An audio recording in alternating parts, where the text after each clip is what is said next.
Okay, hello, good evening. So I'm continuing from where we just finished today, which is 13th June 2022. Being a Monday, I want to pre-record the lecture and then send you for you to listen, prepare some notes before we meet on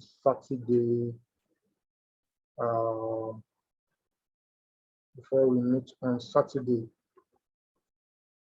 So without wasting much time, I'll go to the budget policy framework. Budget policy framework. Budget policy framework. So I'll be sharing the screen. I'm continuing from where we left. I think the last thing we looked at was public expenditure survey, PES. So let's look at budget policy framework. Okay, budget policy framework. Sorry, I'm sharing a screen so you can see everything I want to share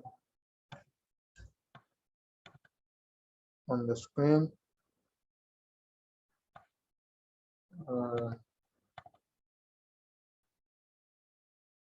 Budget policy framework. Okay, so that is budget policy framework.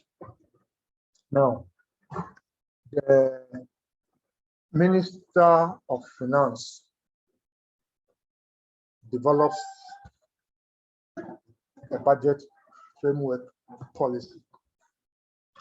A budget framework policy developed by the Ministry of Finance, and he submits this budget policy to the President. He submits the budget policy framework to the President at least 8 months to the end of the current year. So let's assume we are in 2022. The budget policy framework for 2023 at least 8 months to the end of the current year. He prepares and submits it to the President. Now, the policy document specifies the economic targets, revenue targets, inflation targets, interest rate targets, name it, all the macroeconomic variable targets. Okay, government priorities, available resources base of governments, sector constraints. By sector constraints, I think I've explained already, things that limits government's willpower to achieve or get to spend from all the limited resources. And the budget ceilings, yes, budget ceilings, every expenditure has a cap that you cannot go beyond. All right, these issues are reviewed by cabinets. By cabinet, I mean the President, because he is mandated by the Constitution to present before Parliament an estimate of revenue and expenditure for approval, okay, by the cabinet and approved for use. That it serves as a foundation for budget preparation. Budget policy framework. If you remember section 15 of Act 921. Okay, let's look at the features of budget policy framework. It contains the fiscal policies of government for the budget period. We have looked at the difference between fiscal policy and monetary policy in our last lecture, if you remember. we looked at the difference between government fiscal policy and government monetary policy. Fiscal policy has to do with government using taxation and spending to control the economy. All right.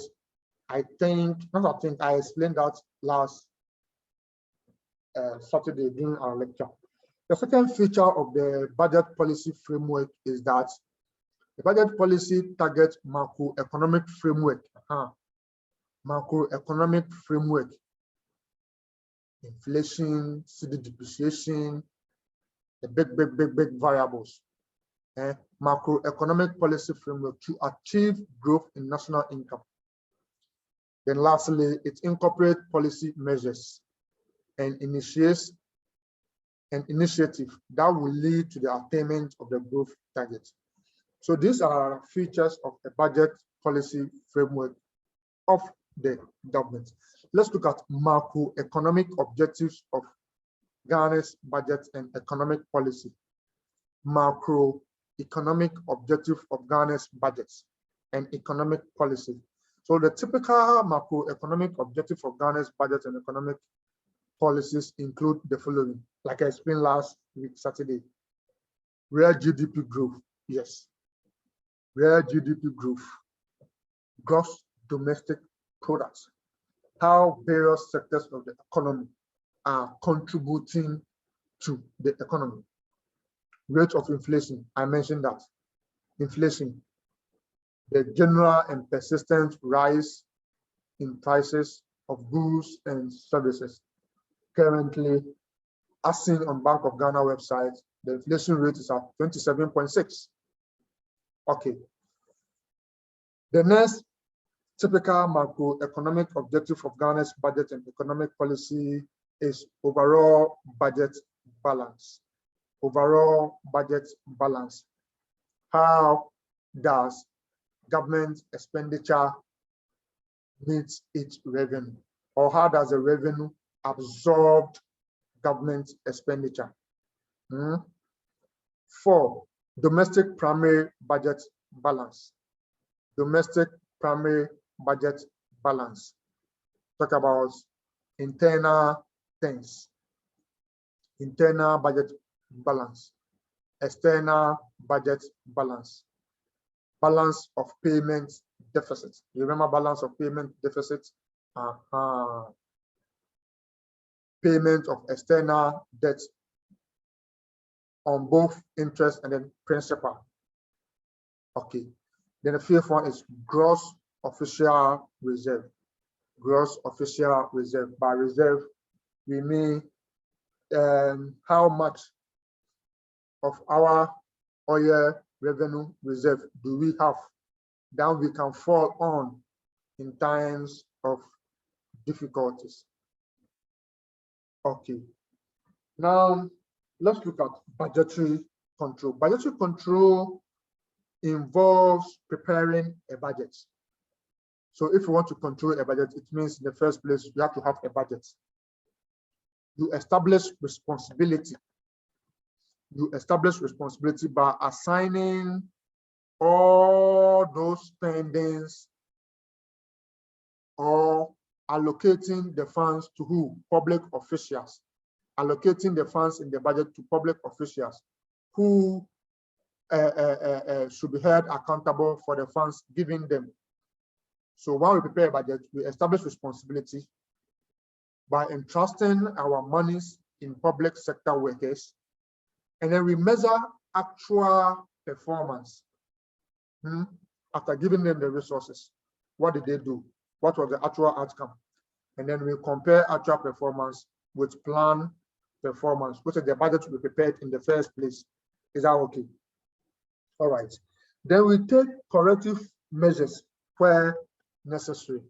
This is where we take corrective measures after we have done our audit and other examination, and people who fall foul of the budget guidelines and procedures, people who fall foul of not complying with Public Financial Management Act and other irregularities, then we take actions against them. All right. Now, budgetary control ensures that the budget is activated. Okay, budgetary control ensures that the budget is activated and that it influences organizational activities. And that it influences organizational activities positively. So when we say budgetary control consolidates the importance of budgeting. Yes. So budgetary control seeks to sum up all the importance of what? Budgeting. If you do a budget and you don't control the budget, there's no budget at all. So there's a need for budgetary control. There's a need for budgetary control. There is a need for budgetary control. Let's look at the objectives or the benefits of budgetary control. The first one is that it ensures effective planning and control. Yes, when there is a system of budgetary control, it means we can plan. We can plan based on when corrective measures have been taken, when comparisons have been taken. Don't forget, the budget or budgetary control or the budget process is an ongoing process. It's a process. And at every stage, evaluation, comparison, control is being done. So this will ensure effective planning and control. Effective planning and control. You can see that on your screen. It also monitor and evaluate budget performance through budget performance report. Yes, don't forget, accounting and financial reporting are one of the main tools of assessing performance. So once there is budgets, spending officers and heads of department, covered entities who spend state monies must occasionally produce what? Budget performance reports. This will help to monitor and evaluate their performance. The third one is that it helps to motivate managers at all levels. Yes, people who are able to perform, and achieve their target in the budget are motivated because they know they are going to be rewarded. Okay, the fourth point is to ensure that the objectives of the organizations are achieved. Yes, we prepare the budget because we have a set target. The organization has a target to achieve. And so when there is budgetary control and everything is in line, it means objectives, organizational objectives will be achieved. The last one is to coordinate and control the activities of the organization. Yes, all departments in the organization or sections of the organization will be coordinated and controlled. Okay, every sector.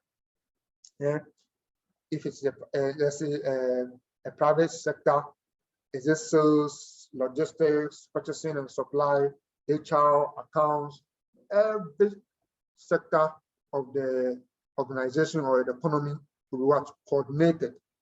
And that is the last point, to coordinate and control the activities of the organization. Okay, let's look at preparation of statement of budget. Preparation of statement of budget. The budget comes in preparing a budget.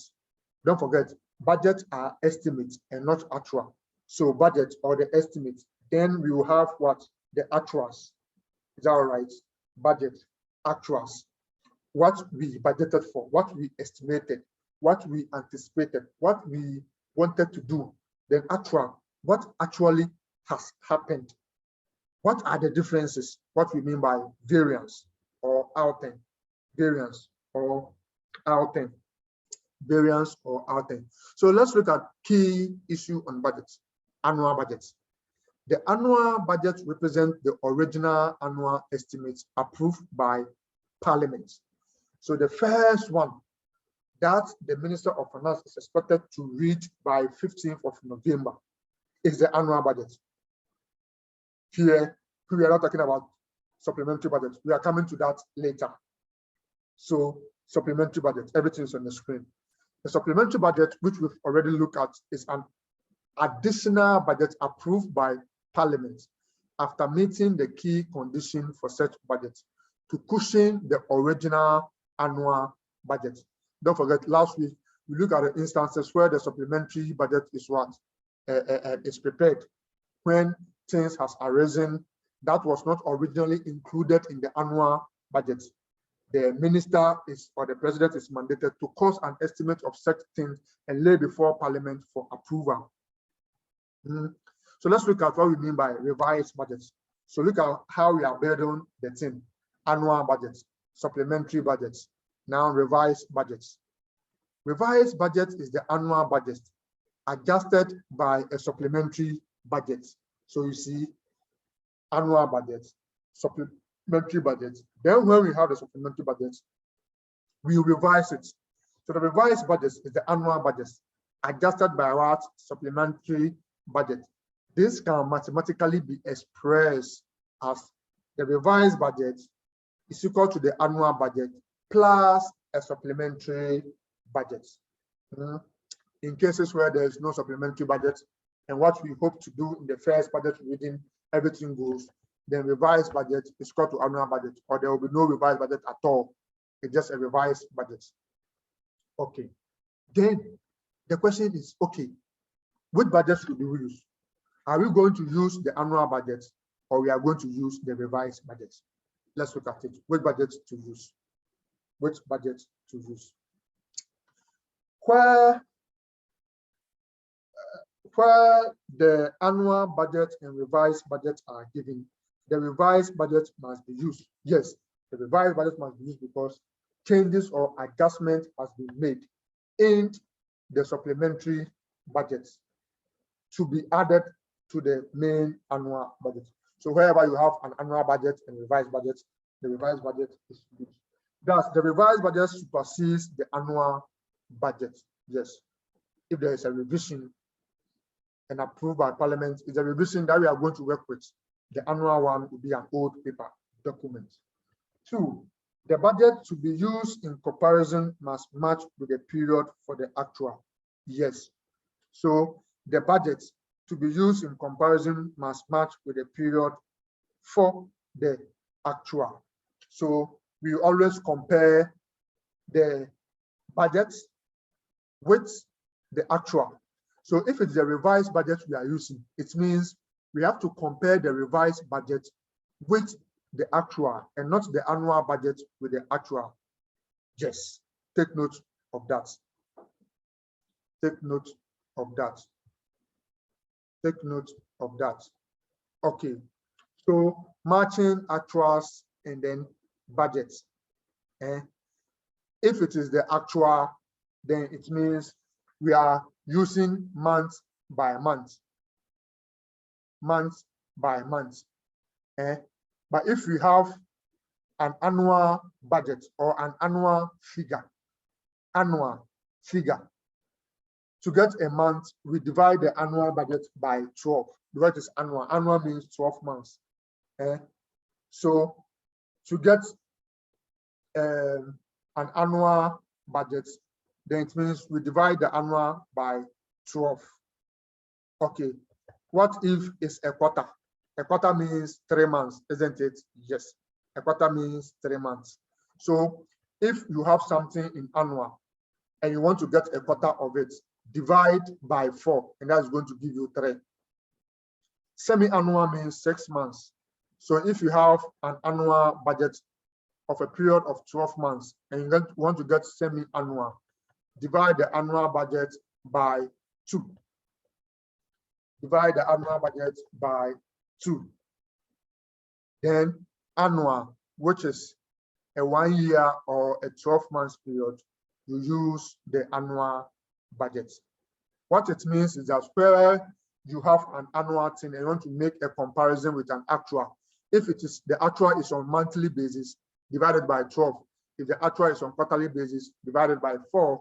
If the actual is semi-annually, divided by 2. Okay, let's make progress. Now, let's look at variances or outing and percent outing. Variances or outing and percent outing. When we say variance or outing, what do we mean? When we say variance or outing, what do we mean? A variance is a deviation of actual from the budget. Yes. If we have budgeted or estimated we are going to spend 10 cedis, and indeed what actually happened was 8 cedis, there is a deviation, there is a difference. That's what we call outing, budget outing. It's the difference between budget and actuals. Variances and outings can be calculated for receipts and payment and revenue and expenditure. Yes.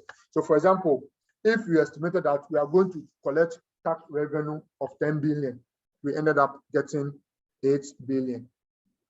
There's an outing, there's a deviation. So that is statement of financial performance. So we can prepare outing for all items in the statement of financial performance. Is that okay? Starting from revenue.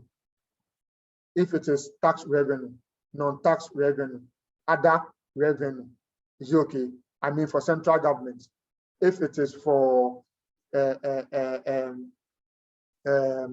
me say a subvented entity, whereby they'll be having, let's say, a hospital, OPD, fees start from OPD, other revenue, and other IGF, or we can prepare outline for all, showing budgeted and then actuals, giving us a variance. Thus, variances are calculated only for transaction within a year. Yes, we do variance analysis or variance or outline analysis for transaction within a year. Variances or outings cannot be computed for the statement of financial position. It means in the balance sheet, we don't do deviations or we don't calculate for variances. We do that for profit and loss or statement of financial performance items. Don't forget, these items are normally for the period or for the period from January to December. But if you realize, items in the statement of financial position or the balance sheet are items that exceed more than 12 months. And so we don't do outings or variance analysis for them. Mathematically, outing or variance is equal to budget minus actual. Yes, what we hope for, what we estimated minus what has actually happened. Let's look at percent outing or percentage outing, percentage outing, percentage outing. This is the outing. So percentage outing means the difference all over what we have actually budgeted. Let me explain. Look on the screen. Mathematically computed as percentage outing or percent outing is the outing. So if you have budgeted for something 10 cedis and now we are getting 8 cedis, the outing is what? 10 minus 2. That will be the outing. All over the budget. The budget is a 10. We budgeted for something 10. Okay, 10. Then I said what happened? 8 happened. So the outing is budget minus actual. In my example, 10 minus 8 will give me 2, all over the budget. The budget in this case is 10 times 100%. So mathematically expressed here as budget minus actual all over budget times 100%. So let's look at this example. The following information was extracted from the Department of Parks and Gardens books for the year 2018. We have the item here, annual budget, and then actual. So the actual, you see they are telling us is for what? First quarter, January to March, January to March. But this is what? Annual. So what happened? 36,000 against 8,800 for the first quarter. That is assets. Established 24,000. Actual 6,220 for first quarter. Casual labor 6,000, 1,450 for actual in that order. So you see, they have listed all these things, but don't forget, here is annual and here is what? Actual for first quarter. Let's proceed. There is a requirement for this question that we should prepare a statement comparing the actuals and the budget for 2018, including variances and percent outing. Yes, You see, that's a nice question. Requirement B, what are the causes of the huge variances in telephone and water expenses? So we will look at that. Our solution, statement of budget, actuals, outing, and percent outing. So this is how you have to prepare it. Statement of what? Budget, you show it. Actual, you will show it. Outing, then the percentage. They are, I think, 4 variables. Show the budgets, the actual, the outing or the variance or the change, then the percentage change or percentage variance or percentage what outing. So if you look at assets, in the question I showed you, asset was, let's go back, what?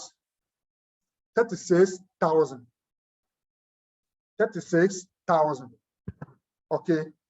And it was an annual figure. 36,000.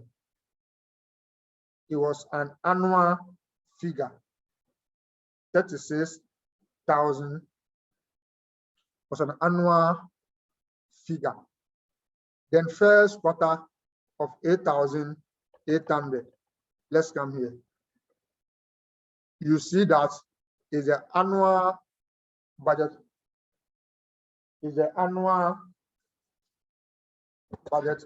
Excuse me, let me get some power connection.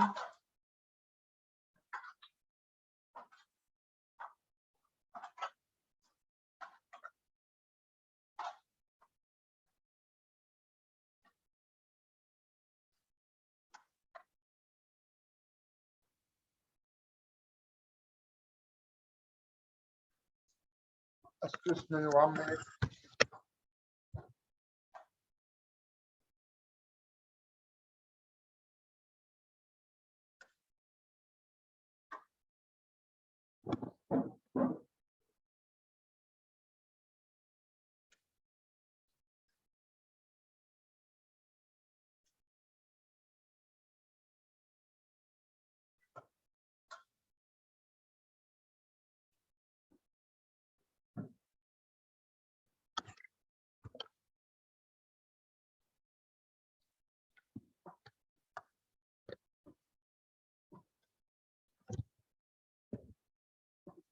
Okay.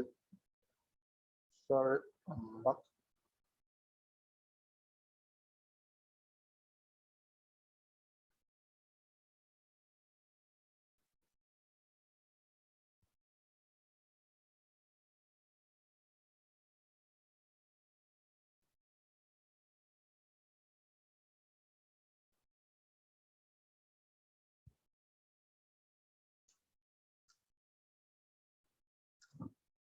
Okay. So let's continue. So if you look at assets, the figure is 36,000. Please change the 36,000 in the question here to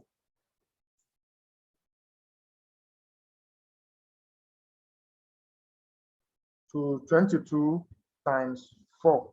So it should be 88,000. So in the question here, it is wrong.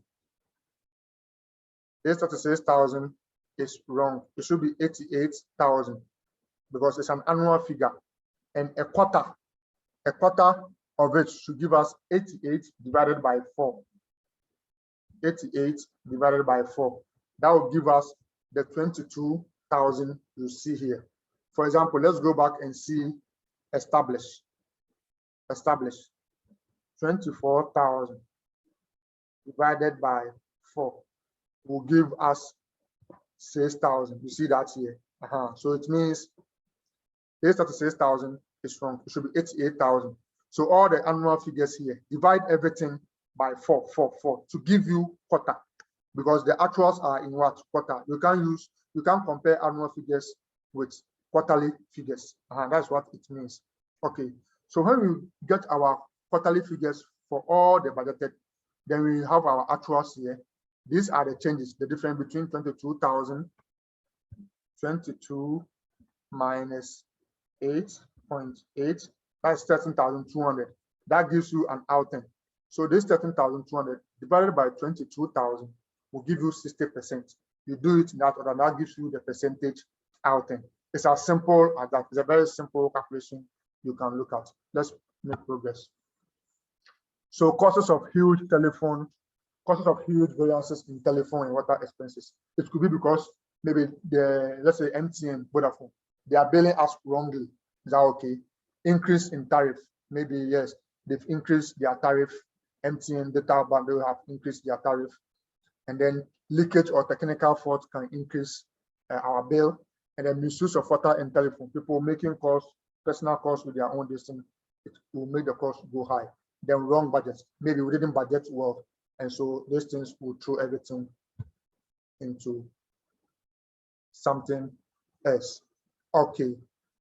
So let's look at cash budgets.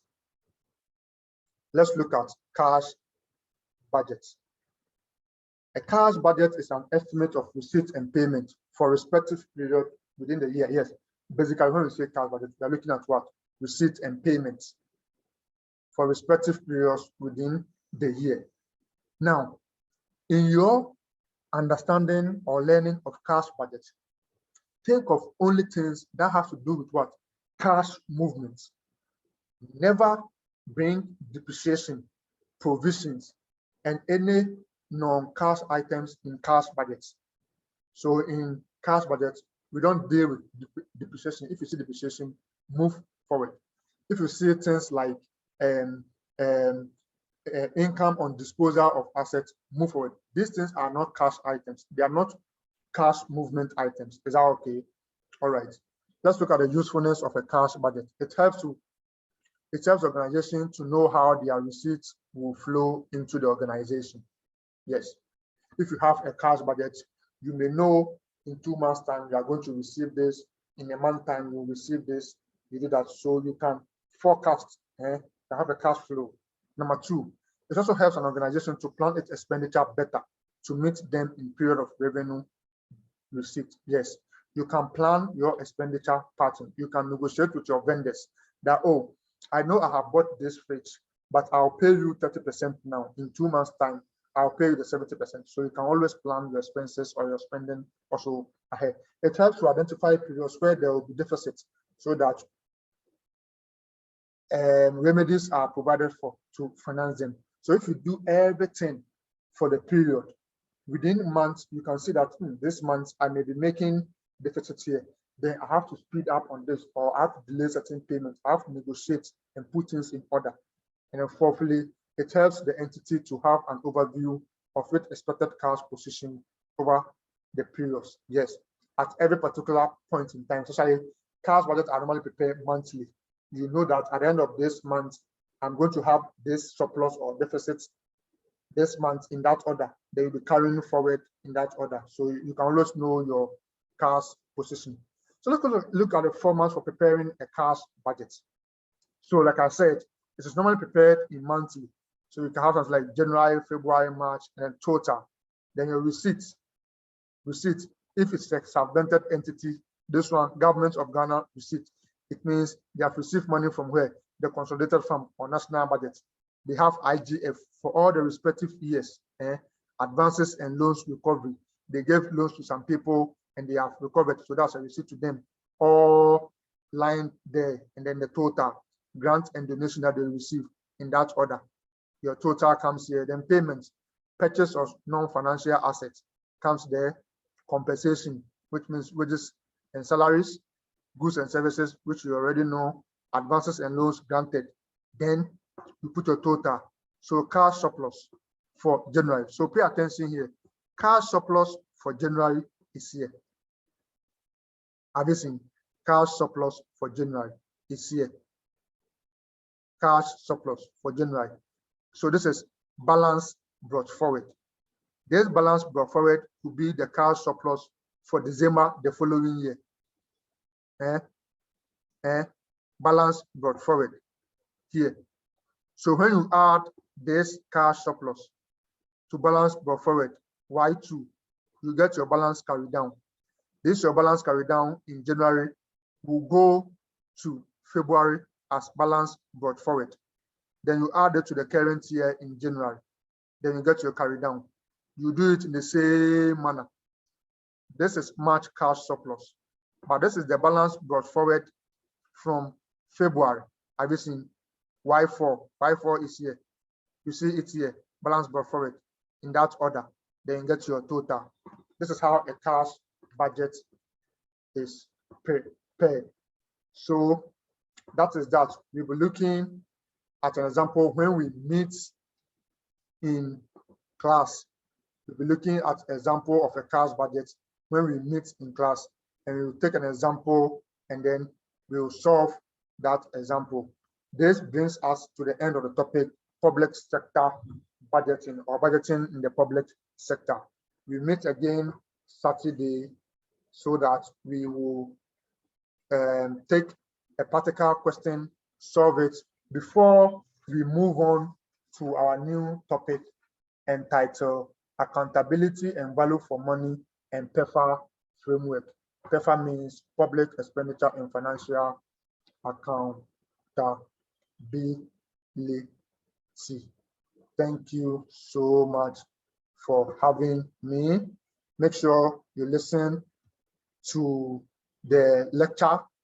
If you have to prepare your own notes, do that. Prepare your notes. So we meet again this Saturday. Thank you so much for your time. Bye-bye.